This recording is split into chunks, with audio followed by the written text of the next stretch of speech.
வணக்கம். பொதிகை செய்திகளுக்காக சந்திரன். தலைப்புச் செய்திகள். உறுப்பினர் மறைவு, எதிர்க்கட்சிகள் அமளி எதிரொலி. நாடாளுமன்ற இரு அவைகளும் இன்று ஒத்திவைப்பு.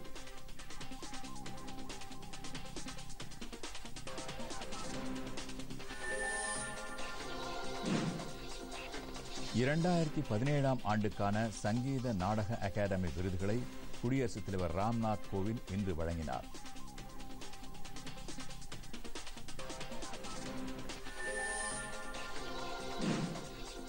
பொது வாழ்க்கையில் ஈடுபட விரும்பும் மாணவர்கள் ஜனநாயகத்தின் பங்கையும் கடமைகளையும் நன்கு அறிந்து கொள்வது அவசியம். குடியரசு துணைத் தலைவர் வெங்கையா நாயுடு.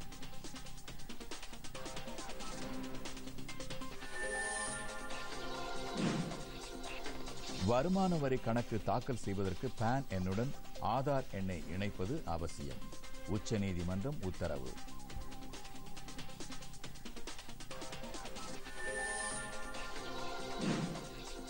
தமிழகத்தில் மது விற்பனை அதிகரிப்பு, நீதிபதிகள் வேதனை.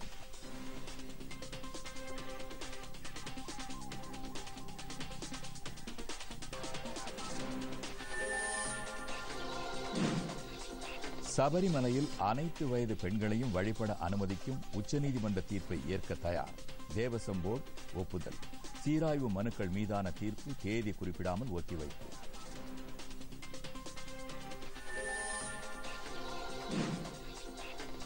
அத்திக்கடவு அவிநாசி திட்டத்திற்கு இந்த மாத இறுதிக்குள் அடிக்கல் நாட்டப்படும். கோவையில் முதலமைச்சர் எடப்பாடி பழனிசாமி அறிவிப்பு.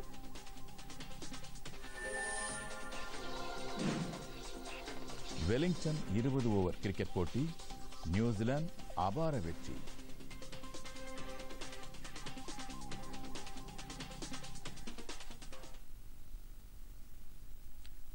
விரிவான செய்திகள்.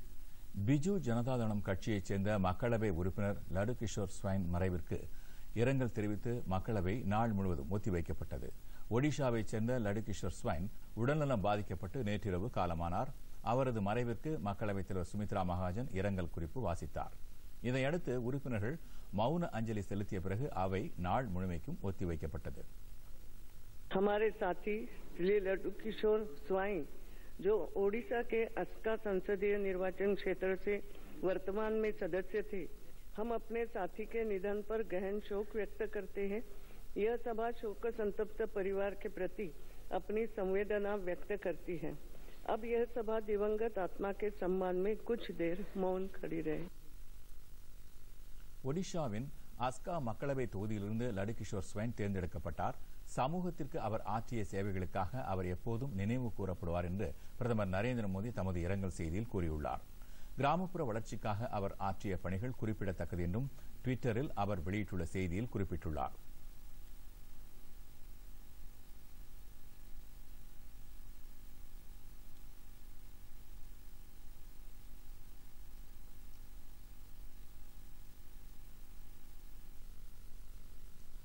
மாநிலங்களவை இன்று காலை கூடியதும் தேசிய குடிமக்கள் பதிவேடு திருத்த சட்டம் தொடர்பாக எதிர்க்கட்சி உறுப்பினர்கள் அமளியில் ஈடுபட்டதால் அவையை மதியம் 2 மணி வரை அவைத்தலைவர் வெங்கையா நாயுடு ஒத்திவைத்தார்.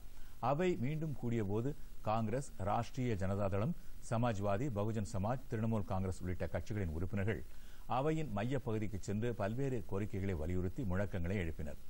உறுப்பினர்கள் தத்தமது இருக்கைக்கு திரும்பிச் செல்லுமாறு மாநிலங்களவை துணைத் தலைவர் ஹரிவன்ஸ் கேட்டுக் கொண்ட போதும் அமளி நீடித்ததால் அவையை நாள் முழுமைக்கும் ஒத்திவைப்பதாக அவர் அறிவித்தார். 2017ஆம் ஆண்டுக்கான சங்கீத நாடக அகாடமி விருதுகளை குடியரசுத் தலைவர் ராம்நாத் கோவிந்த் இன்று வழங்கினார். குடியரசுத் தலைவர் மாளிகையில் நடைபெற்ற நிகழ்ச்சியில் 42 கலைஞர்களுக்கு அவர் இந்த விருதுகளை வழங்கி கௌரவித்தார். பல்வேறு பிரிவுகளிலிருந்து தேர்ந்தெடுக்கப்படும் கலைஞர்களுக்கு இந்த விருதுகள் வழங்கப்பட்டு வருகின்றன. மத்திய கலாச்சார அமைச்சகத்தின் கீழ் செயல்படும் தன்னாட்சி அமைப்பான சங்கீத நாடக அகாடமி சார்பில் 1952ஆம் ஆண்டு முதல் இந்த விருதுகள் வழங்கப்பட்டு வருகின்றன. 1 லட்சம் ரூபாய் ரொக்கப்பரிசு, தாமிர பத்திரம் மற்றும் சால்வை ஆகியவை இந்த விருதில் அடங்கும்.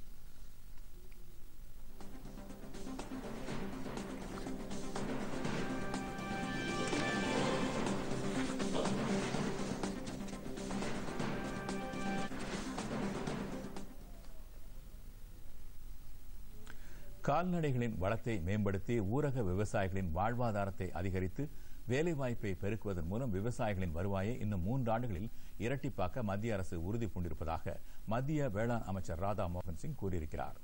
புதுடில்லியில் இன்று பால்வள கூட்டுறவு பிரிவில் பால் பதப்படுத்துதல் தொடர்பான நிகழ்ச்சி ஒன்றில் பேசிய அவர், தரமான பால் உற்பத்தியை மேம்படுத்துவது, பால் கொள்முதல், பதப்படுத்துதல், சந்தைப்படுத்துதல் நடைமுறைகளை அதிகப்படுத்துவது உள்ளிட்ட பல்வேறு திட்டங்கள் படிப்படியாக மேற்கொள்ளப்படும் என்றார்.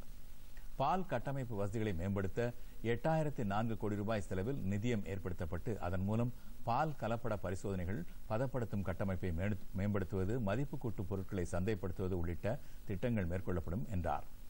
உலக வங்கி மற்றும் ஜப்பான் பன்னாட்டு முகமை நிதிகளின் உதவியுடன் ஏராளமான திட்டங்கள் செயல்படுத்தப்பட இருப்பதாகவும் அமைச்சர் குறிப்பிட்டார். பால் வளத்தை மேம்படுத்துவதற்காக தேசிய செயல் திட்டம் வகுக்கப்பட்டு இன்னும் 3 ஆண்டுகளில் 254 மில்லியன் மெட்ரிக் டன் பால் உற்பத்தியை அதிகரிக்க திட்டமிட்டுள்ளதாகவும் அமைச்சர் கூறினார். ஆராய்ச்சி செய்து டாக்டர் பட்டம் பெற்றவர்கள் வேலை கிடைக்காமல் 4ஆம் நிலை அரசு பணிக்கு விண்ணப்பிக்கும் அவல நிலை நாட்டில் உள்ளதாக காங்கிரஸ் தலைவர் ராகுல் காந்தி கூறியுள்ளார். இதுகுறித்து அவர் வெளியிட்டுள்ள ட்விட்டர் பதிவில், நாட்டில் வேலை வாய்ப்பின்மை எந்த அளவுக்கு அதிகரித்துள்ளது என்பதற்கு இந்த சம்பவம் சரியான உதாரணம் என்று குறிப்பிட்டுள்ளார். இந்த பிரச்சினைக்கு ஆட்சியாளர்களே காரணம் என்று கூறிய அவர், தேர்தலின் போது மக்களுக்கு கொடுக்கப்பட்ட வாக்குறுதிகளை நிறைவேற்ற வேண்டும் என்றும் வலியுறுத்தினார். இதேபோன்று விவசாயிகளுக்கு அவர்கள் உற்பத்தி செய்யும் தானியங்களுக்கு உரிய விலை கிடைக்கவில்லை என்றும் ராகுல் குற்றம் சாட்டினார். வருமான வரி கணக்கு தாக்கல் செய்வதற்கு பான் எண்ணுடன் ஆதார் எண்ணை இணைப்பது அவசியம் என்று உச்சநீதிமன்றம் தீர்ப்பளித்துள்ளது. டெல்லியை சேர்ந்த இருவர் வருமான வரி கணக்கை பான் அட்டையுடன் ஆதார் எண்ணை இணைக்காமல் தாக்கல் செய்யலாம் என்ற டெல்லி உயர்நீதிமன்ற உத்தரவுக்கு எதிராக மத்திய அரசு உச்சநீதிமன்றத்தில் மனு தாக்கல் செய்திருந்தது. இது குறித்த வழக்கை விசாரித்த நீதிபதிகள் A.K. சிக்ரி, அப்துல் நசீர் ஆகியோர் அடங்கிய அமர்வு இது தொடர்பாக வருமான வரி சட்டத்தில் குறிப்பிடப்பட்டுள்ள அம்சங்களை உறுதி செய்வதாக கூறியது. டெல்லி உயர்நீதிமன்ற உத்தரவுப்படி கடந்த 2018-19 ஆண்டிற்கான வருமான வரி கணக்கை தாக்கல் செய்துள்ளதை ஏற்றுக்கொண்ட உச்சநீதிமன்றம் 2019-20 ஆண்டிற்கான வருமான வரி கணக்கை தாக்கல் செய்யும் போது பான் அட்டையுடன் ஆதார் எண்ணை இணைக்க வேண்டும் என்று தெளிவுபடுத்தியது. முன்னதாக இணையதளம் மூலம் வருமான வரி கணக்கை தாக்கல் செய்யும் போது ஆதார் எண்ணை இணைக்கும் வசதி இல்லாததால் தங்களால் ஆதார் எண்ணுடன் வருமான வரி கணக்கு தாக்கல் செய்ய இயலவில்லை என்று மனுதாரர்கள் சார்பில் டெல்லி உயர்நீதிமன்றத்தில் தெரிவிக்கப்பட்டிருந்தது. சபரிமலையில் அனைத்து வயது பெண்களையும் அனுமதிப்பது தொடர்பான விவகாரம் தொடர்பான தாக்கல் செய்யப்பட்ட சீராய்வு மனுக்கள் மீது விசாரணை நிறைவடைந்த நிலையில் தீர்ப்பை தேதி குறிப்பிடாமல் உச்சநீதிமன்றம் ஒத்திவைத்துள்ளது. கேரளாவில் உள்ள சபரிமலை ஐயப்பன் கோவிலுக்கு அனைத்து வயது பெண்களும் சென்று வழிபட அனுமதிக்க வேண்டும் என்று உச்சநீதிமன்ற அரசியல் சாசன அமர்வு தீர்ப்பு வழங்கியது. இத்தீர்ப்புக்கு எதிராக பல்வேறு அமைப்பினர் உச்சநீதிமன்றத்தில் சீராய்வு மனு தாக்கல் செய்திருந்தனர். இந்த சீராய்வு மனுக்கள் மீதான விசாரணை தலைமை நீதிபதி ரஞ்சன் கோகோய் தலைமையிலான அமர்வு முன்பு இன்று நடைபெற்றது. இந்த விசாரணையின் போது சபரிமலை ஆலயத்தை நிர்வகித்து வரும் தேவசம் போர்டு உச்சநீதிமன்றத்தில் தமது கருத்தை பதிவு செய்தது. அதில் ஏற்கனவே கடைபிடித்து வந்த நிலைப்பாட்டை மாற்றிக் கொள்வதாகவும் அனைத்து வயது பெண்களையும் அனுமதிக்கலாம் என்று ஏற்கனவே உச்சநீதிமன்றம் வழங்கிய தீர்ப்பை ஏற்க தயாராக இருப்பதாகவும் தெரிவித்தது. கேரள அரசு சார்பில் ஆஜரான வழக்கறிஞர் அனைத்து வயது பெண்களும் சபரிமலையில் தரிசனம் செய்ய அனுமதி அளித்து ஏற்கனவே உச்சநீதிமன்றம் அளித்த தீர்ப்பை மறுபரிசீலனை செய்ய தேவையில்லை என்று வலியுறுத்தினார். அனைத்து தரப்பு வாதங்களும் நிறைவடைந்துள்ள நிலையில் தீர்ப்பை தேதி குறிப்பிடாமல் ஒத்திவைப்பதாக உச்சநீதிமன்ற அமர்வு தெரிவித்துள்ளது. தமிழக அரசின் வருவாய்க்காக டாஸ்மாக் மதுபான கடைகளை நம்பிக்கொண்டிருக்காமல் மாற்று ஏற்பாடுகளில் கவனம் செலுத்துமாறு தமிழக அரசுக்கு உயர்நீதிமன்ற மதுரை கிளை உத்தரவிட்டுள்ளது. இது தொடர்பாக உயர்நீதிமன்ற மதுரை கிளையில் தொடரப்பட்ட பொதுநல வழக்கில் தமிழகத்தில் கடந்த ஆண்டில் 31,244 கோடி ரூபாய்க்கு மதுபானம் விற்கப்பட்டுள்ளதாகவும் பண்டிகை காலங்களில் இலக்கு நிர்ணயம் செய்து மது விற்பனையில் அரசு ஈடுபட்டு வருகிறது என்றும் தெரிவிக்கப்பட்டது. இந்தியாவில் மது அருந்தும் பழக்கம் 36%, தமிழகத்தில் மது அருந்தும் பழக்கம் 46.7% உள்ளதாகவும் மது பழக்கத்தில் தமிழகம் முதல் இடத்தில் உள்ளதாகவும் அந்த மனுவில் தெரிவிக்கப்பட்டிருந்தது. தமிழகத்தில் மதுபான கடைகள் நண்பகல் 12 மணி முதல் இரவு 10 மணி வரை செயல்படும் நிலையில் இரவில் குடிபோதையில் வாகனங்களை இயக்குவதால் ஏராளமான விபத்துகளும் உயிரிழப்புகளும் ஏற்படுவதாகவும் அந்த மனுவில் குறிப்பிடப்பட்டிருந்தது. எனவே மது விற்பனை நேரத்தை மாற்றி அமைக்க வேண்டும் என்றும் அதில் வலியுறுத்தப்பட்டது. இந்த மனு இன்று விசாரணைக்கு வந்தபோது மதுவால் தமிழகத்தில் ஒரு தலைமுறையே சீரழிந்துவிட்டது என்று நீதிபதிகள் வேதனை தெரிவித்தனர். இனியாவது தமிழக அரசு இந்த நிலையை மாற்ற வேண்டும் எனவும் வருவாய்க்கு மாற்று ஏற்பாடுகளில் கவனம் செலுத்த வேண்டும் என்றும் நீதிபதிகள் தெரிவித்தனர். டாஸ்மாக் கடைகளில் சிசிடிவி கேமராக்களை பொருத்துவதால் பல சிக்கல்களை தவிர்க்கலாம் என்று கூறிய நீதிபதிகள் அனைத்து ஊர்களிலும் கிராம சபை கூட்டங்களை நடத்தி கிராமங்களில் டாஸ்மாக் கடைகள் வேண்டாம் என்று தீர்மானம் நிறைவேற்றலாமே என்றும் கருத்து தெரிவித்தனர். இந்த வழக்கில் பிப்ரவரி 28ஆம் தேதிக்குள் தமிழக அரசு பதில் மனு தாக்கல் செய்ய உத்தரவிட்ட நீதிமன்றம் அன்றைய தினத்திற்கு வழக்கு விசாரணையை ஒத்திவைத்தது.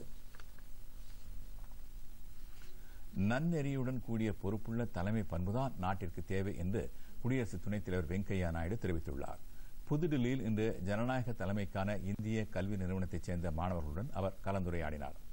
அப்போது பொது வாழ்க்கையில் ஈடுபட விரும்பும் மாணவர்கள் ஜனநாயகத்தின் பங்கையும் கடமைகளையும் நன்கு அறிந்து கொள்வது அவசியம் என்று கூறினார். தெளிவான நோக்கம், உறுதிப்பாட்டுடன் கூடிய அரசே மக்களின் வாழ்க்கை தரத்தை மாற்றி அமைக்க முடியும் என்று அவர் தெரிவித்தார். நாட்டில் பசி, சமத்துவமின்மை ஆகியவற்றை களைவதற்கு விழிப்புணர்வுடன் கூடிய குடிமக்கள், பொறுப்புள்ள சிவில் சமுதாயம், வலுவான நிறுவன கட்டமைப்பு ஆகியவற்றின் அவசியம் குறித்து அவர் குறிப்பிட்டார். ஜனநாயக அமைப்புகளை வலுப்படுத்துதல் மற்றும் தொழில்நுட்பத்தை பயன்படுத்துதல் ஆகியவற்றை பற்றி விளக்கிய குடியரசு துணைத் தலைவர் வெங்கையா நாயுடு, ஜனநாயகம் வெற்றி பெற வேண்டுமானால் மக்களின் தீர்ப்பை மதிக்க வேண்டியது அவசியம் என்று மாணவர்களுக்கு அறிவுறுத்தினார்.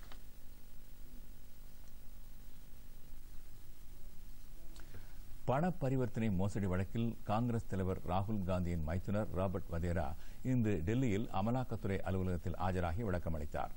லண்டன் மற்றும் வெளிநாடுகளில் சொத்துக்களை வாங்கி குவித்ததில் ராபர்ட் வதேரா பண பரிவர்த்தனை மோசடி செய்திருப்பதாக கூறி அவர் மீது அமலாக்கத்துறை வழக்கு பதிவு செய்துள்ளது. குறிப்பாக லண்டனில் உள்ள பிரெயின்ஸ்டன் ஸ்கொயர் பகுதியில் 2 மில்லியன் பவுண்ட் மதிப்புள்ள சொத்தினை வாங்கியது தொடர்பாக அவர் மீது வழக்கு தொடர்ந்த அமலாக்கப் பிரிவு கடந்த ஆண்டு இதில் தொடர்புடைய வதேராவின் நெருங்கிய கூட்டாளிகளின் வீடுகளில் சோதனை நடத்தியதில் இதன் தொடர்ச்சியாக வதேராவை கைது செய்ய அமலாக்கத்துறை முயற்சி மேற்கொண்டது. இந்நிலையில் தனக்கு முன்ஜாமீன் கோரி டெல்லி நீதிமன்றத்தில் மனு தாக்கல் செய்தார். அதனை விசாரித்த நீதிமன்றம் அமலாக்கப் பிரிவு விசாரணைக்கு ஆஜராகி ஒத்துழைக்க வேண்டும் என்று அறிவுறுத்தியது. அதன்படி இன்று தனது மனைவி பிரியங்காவுடன் டெல்லியில் ஜாம் நகரில் உள்ள அமலாக்கப் பிரிவு அலுவலகத்திற்கு நேரில் வந்து ஆஜரான வதேரா இந்த பண பரிவர்த்தனையில் நடந்தது என்ன என்பது பற்றி விளக்கமளித்தார். தான் எந்த குற்றமும் செய்யவில்லை என்று அவர் விளக்கம் அளித்ததாக தெரிகிறது.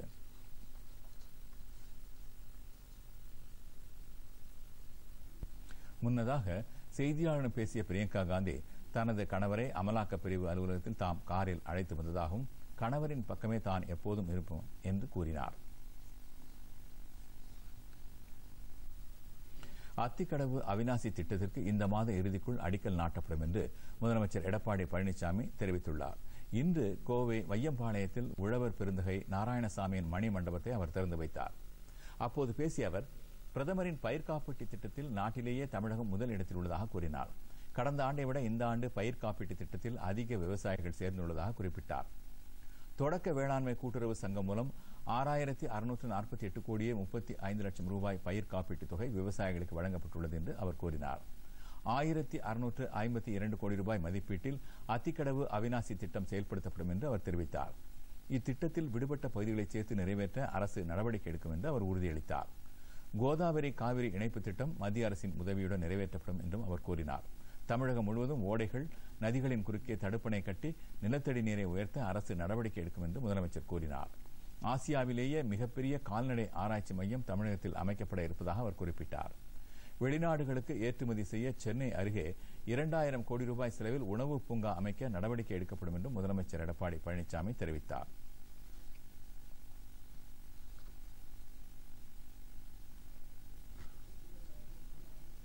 செங்காலிபாளையத்தைச் சேர்ந்த விவசாய பெருந்தலைவர் திரு நாராயணசாமி அவர்கள் 1957 விவசாயத்திற்காக வழங்கப்பட்ட 16 மணி நேர மின்சாரம் 4 மணி நேரம் குறைக்கப்பட்டதை எதிர்த்து விவசாயிகளை ஒன்று திரட்டி கோவை பகுதியில் போராட்டம் நடத்தியதோடு மாவட்ட ஆட்சியாளர் மற்றும் மின்துறை அமைச்சரை சந்தித்து விவசாயிகளின் துன்பத்தை விலக்கி மீண்டும் நாள் ஒன்றுக்கு 16 மணி நேரம் மின்சார பாசனத்துக்கு பெற்று தந்து மரியாதைக்குரிய ஐயா நாராயணசாமி நாயுடு அவர்கள்.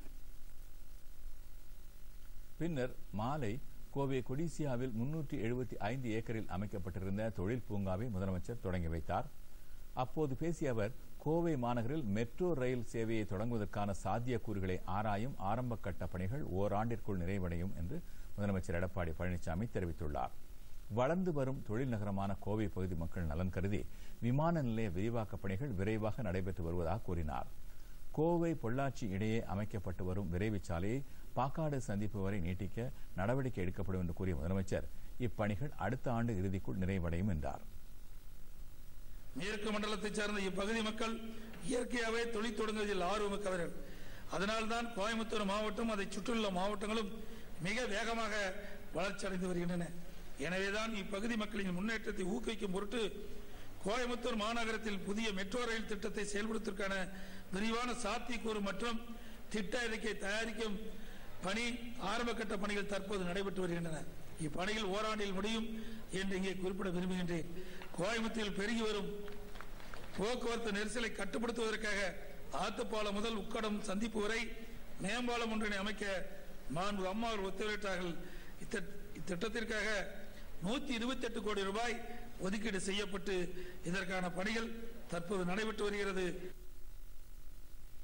இந்த நிகழ்ச்சியில் அமைச்சர்கள் வேலுமணி, கடம்பூர் ராஜு, சட்டப்பேரவை துணைத் தலைவர் பொள்ளாச்சி ஜெயராமன் உள்ளிட்டோர் பங்கேற்றனர்.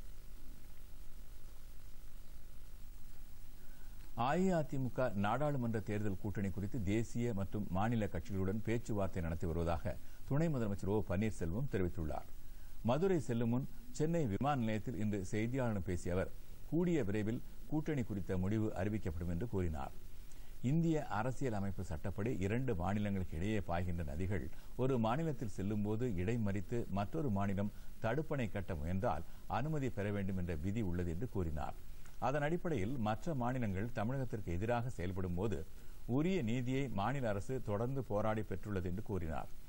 முல்லை பெரியாறு அணை தொடர்பாக உச்சநீதிமன்ற இறுதி தீர்ப்பின்படி அணையின் உயரத்தை 136 அடியிலிருந்து 142 அடியாக உயர்த்திக் கொள்ள வாய்ப்பு ஏற்பட்டுள்ளது என்று கூறிய துணை முதலமைச்சர் பேபி, சித்தனை ஆகிய 2 அணைகளில் பழுது சரி செய்த பின் முழு கொள்ளளவான 152 அடியை தேக்கிக் கொள்வதற்கான பேச்சுவார்த்தை கேரள அரசுடன் மேற்கொள்ளப்படும் என்று தெரிவித்தார்.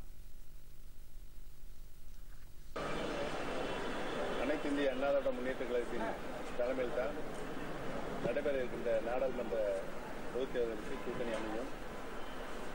தேசிய கட்சிகளும் மாநில கட்சிகளும் குறித்து கூட்டணி குறித்து அவருடன் பேசிக் கொண்டிருக்கிறோம். கூடிய விரைவில் ஒரு நல்ல முடிவு எட்டப்படும்.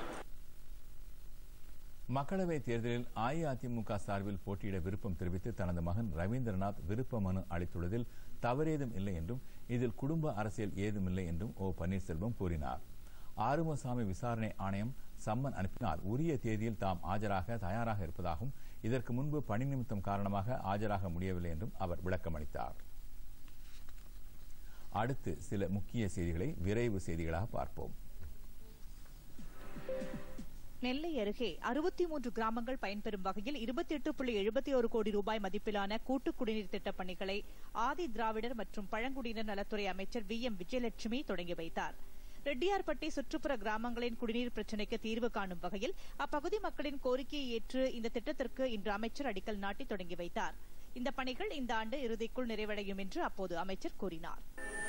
சென்னை சிறுசேரி அருகே ஜெயலலிதா மீன்வள பல்கலைக்கழக வளாகத்தில் மீன் விற்பனை கூடம் மற்றும் உணவகத்தை மீன்வளத்துறை அமைச்சர் டி ஜெயக்குமார் திறந்து வைத்தார். பின்னர் செய்தியாளர்களின் கேள்விகளுக்கு பதிலளித்த அவர் தேர்தல் தேதி அறிவிக்கப்பட்டவுடன் கூட்டணி குறித்த முடிவை உரிய நேரத்தில் அதிமுக தலைமை அறிவிக்கும் என தெரிவித்தார். மேலும் மதுக்கடை குறித்து சென்னை உயர்நீதிமன்ற மதுரை கிளை கூறிய அறிவுரை குறித்து கேட்டபோது அரசே மதுக்கடைகளை நடத்தினாலும் மக்களை மது குடிக்க அரசு ஊக்குவிப்பதில்லை என்றார். கிருஷ்ணகிரி அரசு மகளிர் கலைக்கல்லூரியில் வேலைவாய்ப்பு மற்றும் பயிற்சித்துறை சார்பில் போட்டித் தேர்வுக்கான தொழில்நெறி வழிகாட்டி பயிற்சியை மாவட்ட ஆட்சியர் பிரபாகர் தொடங்கி வைத்தார். அப்போது பேசிய அவர் கல்லூரி மாணவர்கள் இதுபோன்ற வழிகாட்டி பயிற்சிகளை மேற்கொள்ள வேண்டும் என்றும் இதனால் போட்டித் தேர்வு எளிதாகும் வகையில் தன்னம்பிக்கை வளரும் என்றார்.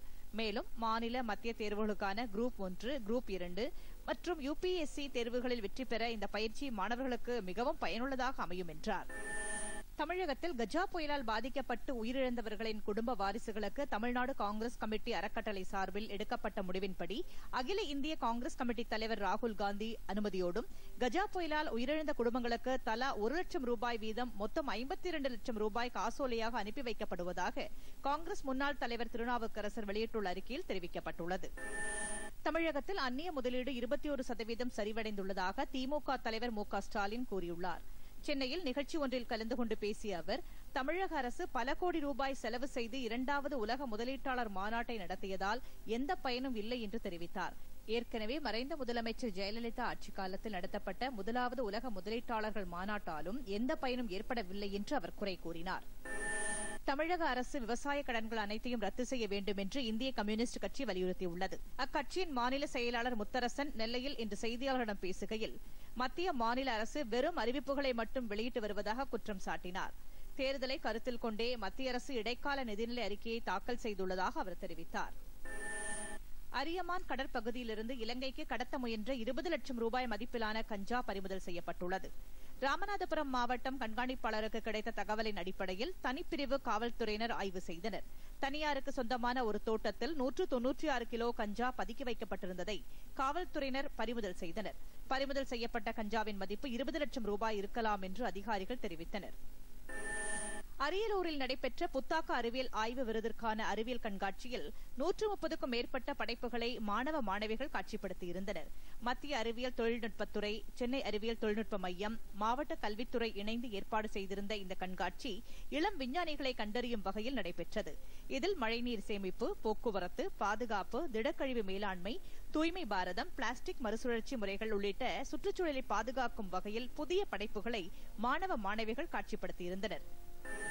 சென்னையில் டிஜிகாப் என்ற புதிய செல்போன் செயலியை மாநகர காவல் ஆணையர் விஸ்வநாதன் இன்று அறிமுகம் செய்தார்.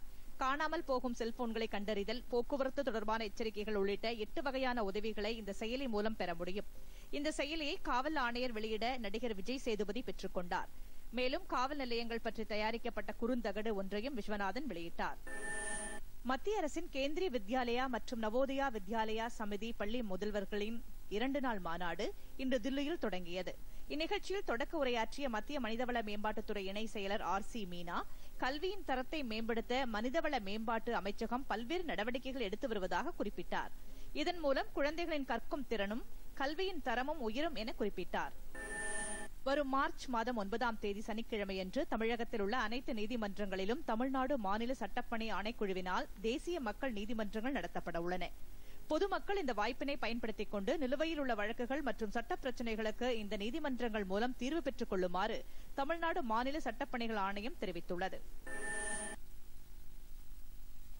அடுத்து வருவது உலக செய்திகள்.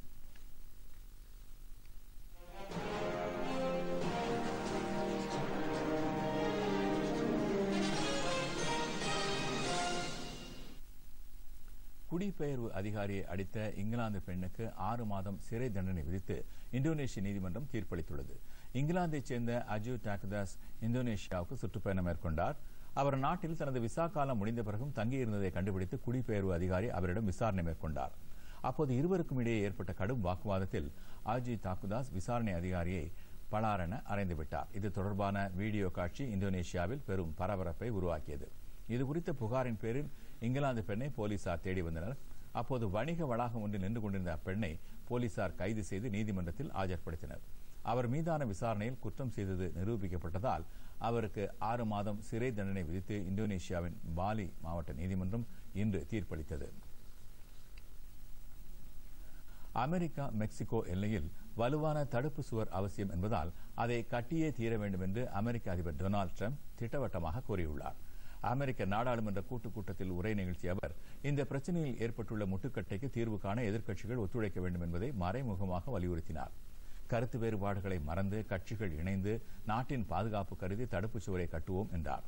இந்த தடுப்பு சுவரை வெறும் சிமெண்ட் சுவராக அமைத்தால் மட்டும் போதாது, இரும்பு வேலிகள் கொண்ட பலமான சுவராக அமைக்க வேண்டும் என்றும் வலியுறுத்தினார். ஆப்கானிஸ்தானில் கடந்த 2 நாட்களில் தாலிபான் தீவிரவாதிகள் நடத்திய இருவேறு தாக்குதல்களில் 47 பேர் உயிரிழந்தனர். அந்நாட்டின் வடக்கு பகுதியில் உள்ள ராணுவ முகாம் மீது தீவிரவாதிகள் நடத்திய தாக்குதலில் 26 பாதுகாப்பு படையினர் உயிரிழந்தனர். பக்லன் மாகாணத்தில் சோதனைச் சாவடி மீது நிகழ்த்தப்பட்ட மற்றொரு தாக்குதலில் 11 காவல்துறையினர் உயிரிழந்தனர். இத்தாக்குதல்களுக்கு தாலிபான் அமைப்பு பொறுப்பேற்றுள்ளது. வடகொரிய அதிபர் கிம் ஜோங் உடனான 2வது சந்திப்பு வியட்நாமில் வரும் 27 மற்றும் 28ஆம் தேதிகளில் நடைபெறவுள்ளதாக அமெரிக்க அதிபர் டொனால்டு டிரம்ப் அறிவித்துள்ளார். கொரிய தீபகற்பத்தில் அமைதியை ஏற்படுத்தும் வரலாற்று பூர்வ நடவடிக்கைகள் தொடரும் என்றும் தமது முயற்சிகளால் அணு ஆயுத சோதனை நிறுத்தப்பட்டுள்ளதாகவும் 15 மாதங்களில் எந்த ஒரு ஏவுகணை சோதனையும் நிகழ்த்தப்படவில்லை என்றும் டொனால்டு டிரம்ப் தெரிவித்தார். தாம் அதிபராக தேர்வு செய்யப்படாமல் இருந்திருந்தால் வடகொரியாவுடன் மிக பெரும் போர் ஏற்பட்டு லட்சக்கணக்கான மக்கள் உயிரிழந்திருப்பார்கள் என்றும் வடகொரிய அதிபர் கிம் ஜோங் உன்னுடனான தனது நல்லுறவு சிறப்பாக இருப்பதாகவும் ட்ரம்ப் கூறினார். தாலிபான்களுடன் ஆப்கானிஸ்தானைச் சேர்ந்த அரசியல் கட்சித் தலைவர்கள் மாஸ்கோவில் அமைதி பேச்சுவார்த்தை நடத்தினர். தாலிபானில் ஆட்சி அதிகாரத்திலிருந்து தாலிபான்கள் அகற்றப்பட்டதைத் தொடர்ந்து அரசுக்கும் தாலிபான்களுக்கும் இடையே 17 ஆண்டுகளாக மோதல் போக்கு நீடித்து வருகிறது. இதனை முடிவுக்கு கொண்டுவர பல்வேறு கட்ட பேச்சுவார்த்தைகள் நடத்தப்பட்டு வருகின்றன.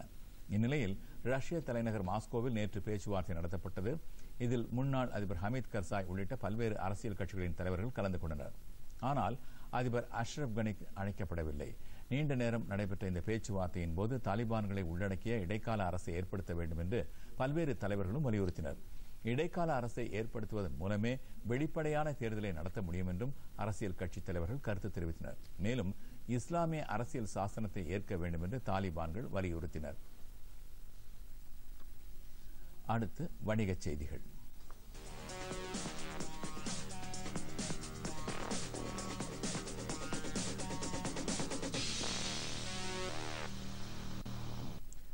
பங்குச்சந்தைகள் இன்று வர்த்தக நேர இறுதியில் ஏற்றத்துடன் நிறைவடைந்தன.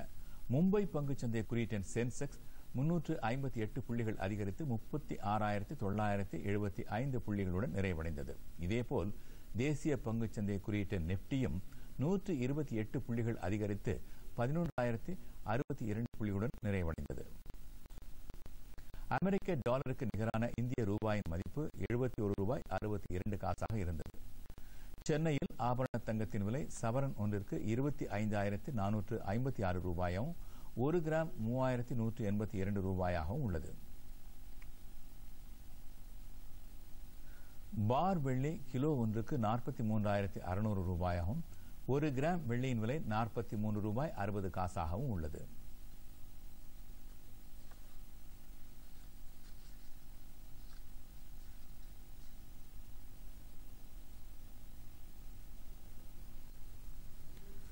சென்னையில் பெட்ரோல் விலை லிட்டருக்கு 73 ரூபாய் 11 காசாகவும் டீசல் விலை லிட்டருக்கு 69 ரூபாய் 20 காசாகவும் உள்ளது. இனி வருவது விளையாட்டுச் செய்திகள்.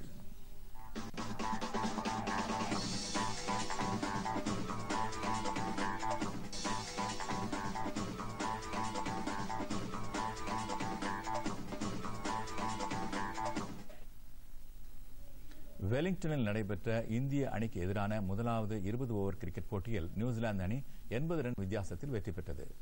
முதலில் பேட் செய்த நியூசிலாந்து அணி நிர்ணயிக்கப்பட்ட 20 ஓவரில் 6 விக்கெட் இழப்பிற்கு 219 ரன் எடுத்தது.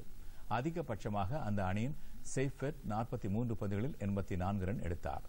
இதையடுத்து 220 ரன் எடுத்தால் வெற்றி என்ற இலக்குடன் களமிறங்கிய இந்திய அணி தொடக்க முதலே விக்கெட்டுகளை இழந்து 19.2 ஓவரில் 139 ரன்னுக்கு ஆட்டமிழந்தது. 3 போட்டிகளை கொண்ட இத்தொடரில் நியூசிலாந்து அணி 1-0 என்ற ஆட்டக்கணக்கில் முன்னிலை வகிக்கிறது. இரண்டாவது போட்டி நாளை மறுநாள் நடைபெறவுள்ளது.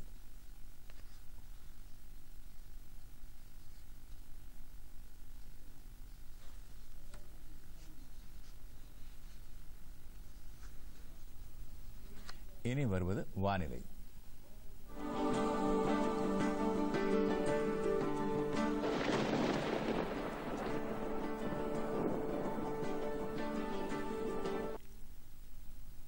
தமிழகம் மற்றும் புதுச்சேரியில் அடுத்த 2 தினங்களுக்கு வறண்ட வானிலையே நீடிக்கும் என்று சென்னை வானிலை ஆய்வு மையம் தெரிவித்துள்ளது.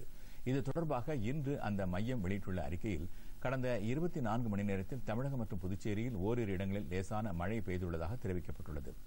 சென்னை நகரை பொறுத்தவரை அடுத்த 24 மணி நேரத்தில் வானம் பொதுவாக மேகமூட்டத்துடன் காணப்படும் என்றும் அதிகபட்ச வெப்பநிலை 31 டிகிரி செல்சியஸாகவும் குறைந்தபட்ச வெப்பநிலை 23 டிகிரி செல்சியஸாகவும் இருக்கும் என்று அந்த மையம் தெரிவித்துள்ளது. இதற்கிடையே இமாச்சல பிரதேசத்தில் பனிச்சரிவு ஏற்பட வாய்ப்புள்ளதாக மாநில பேரிடர் மேலாண்மை ஆணையம் எச்சரித்துள்ளது. இதையடுத்து அம்மாநிலத்தில் உள்ள சம்பா, லாஹோல் ஸ்பிட்டி, சிம்லா, கின்னௌர் மற்றும் குல்லு மாவட்டங்களில் உள்ள குடியிருப்புவாசிகள் பாதுகாப்பான இடங்களுக்கு செல்லுமாறு அறிவுறுத்தப்பட்டுள்ளனர். மாவட்ட நிர்வாகங்களும் முன்னெச்சரிக்கை நடவடிக்கைகளை எடுக்குமாறு கேட்டுக் கொள்ளப்பட்டுள்ளனர். ஜம்மு காஷ்மீர் மாநிலம் ஸ்ரீநகர் மற்றும் அதை ஒட்டியுள்ள பகுதிகளில் இன்று காலை முதல் தொடர்ந்து மழை பெய்து வருகிறது. அங்கு அடுத்த 2 நாட்களுக்கு பனிப்பொழிவுடன் கூடிய மழை தொடரும் என்று வானிலை ஆய்வு மையம் தெரிவித்துள்ளது. இதன் காரணமாக ஸ்ரீநகர் ஜம்மு இடையேயான 300 கிலோமீட்டர் தொலைவிலான தேசிய நெடுஞ்சாலையில் போக்குவரத்துக்கு அனுமதிக்கப்பட்ட ஒரு வழி பாதைக்கும் தடை விதிக்கப்பட்டுள்ளது. விமான போக்குவரத்து சேவையும் பாதிக்கப்பட்டுள்ளது. மீண்டும் தலைப்புச் செய்திகள்.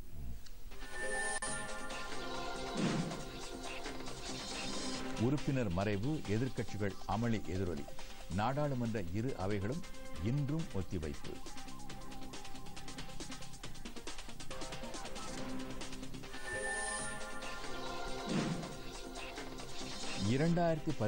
ஆண்டுக்கான சங்கீத நாடக அகாடமி விருதுகளை குடியரசுத் தலைவர் ராம்நாத் கோவிந்த் இன்று வழங்கினார்.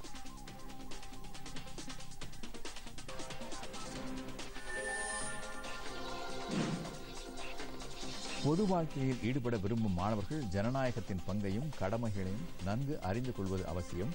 குடியரசு துணைத் தலைவர் வெங்கையா நாயுடு.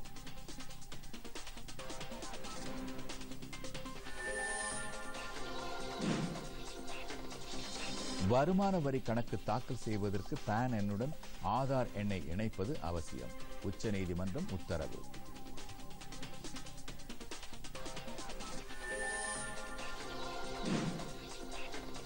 தமிழகத்தில் மது விற்பனை அதிகரிப்பு, நீதிபதிகள் வேதனை.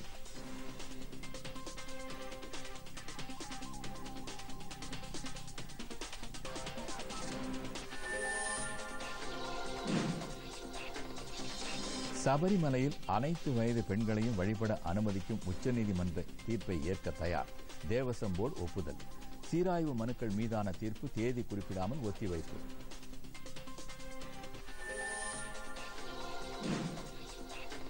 அத்திக்கடவு அவிநாசி திட்டத்திற்கு இந்த மாத இறுதிக்குள் அடிக்கல் நாட்டப்படும். கோவையில் முதலமைச்சர் எடப்பாடி பழனிசாமி அறிவிப்பு.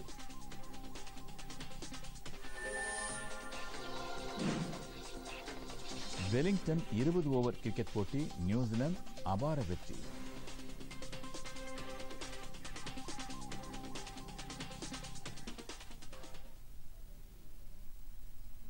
பொதிகை செய்திகளை யூடியூபில் தமிழ் நியூஸ் தூர்தர்ஷன் என்ற சேனலிலும், ட்விட்டரில் Tamil news Doordarshan @DD news Chennai என்ற பக்கத்திலும் காணலாம்.